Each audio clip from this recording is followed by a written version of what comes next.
Pocket FM writing contest, magical beasts, academy कथा सूत्र। एक नाजुक जख्मी हीरो अपनी दुनिया को राख होते हुए देखता है और जब लगता है कि हार मान लेना ही सबसे आसान रास्ता है, तभी किस्मत कुछ असंभव करती है। एक शक्तिशाली पौराणिक जीव उन्हें चुन लेता है। ये जीव केवल एक साथी नहीं, कोई हथियार नहीं, इस भावनात्मक बंधन में शक्ति है और संयम में शासन। ये कॉन्टेस्ट मैजिकल बीस्ट्स एकेडमी एक ऐसी भावनात्मक फैंटेसी दुनिया की कहानी खोज रहा है जिसके विद्यापीठों में मनुष्य और दिव्य जीव आत्मीय बंधन बांधना सीखते हैं। अधिकार से नहीं, बल्कि संयम, विश्वास और त्याग से बंधन मजबूत करना सीखते हैं। इस दुनिया में आसमान में तैरते द्वीप हैं, पर्वतों से प्राचीन रोशनी निकलती है, जहां देव खंडहरों में गरुड़ या ड्रैगन्स जैसे आकाशीय जीव, नागों की प्राचीन बुद्धि या मकर और शर्भा जैसे दिव्य प्राणी इंसानों की किस्मत बदल देते हैं। एक ऐसे नायक की कहानी रचिए जिसका चयन जन्म से नहीं, उसके चरित्र से होता है।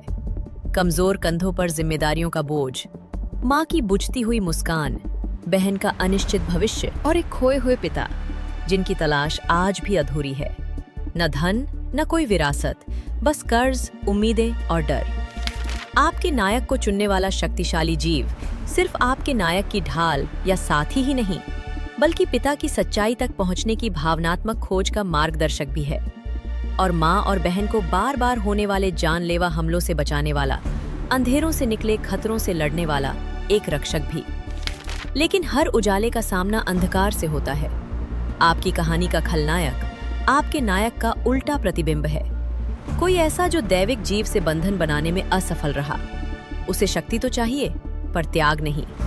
उसे गुलामी चाहिए, साथ नहीं। वो डरे हुए जीवों को अपना गुलाम बनाता है या किसी जीव से जुड़ नहीं पाता। आप तय कीजिए कि कैसे आपके खलनायक की क्रूरता उसे शक्ति देती है। धीरे धीरे एक सच सामने आता है। खोए हुए पिता कोई साधारण इंसान नहीं, बल्कि एक विरासत के महान राजा हैं। आपके नायक और नायिका है उस महान राज्य के उत्तराधिकारी। ये कहानी जुड़ी है एक सिंहासन से।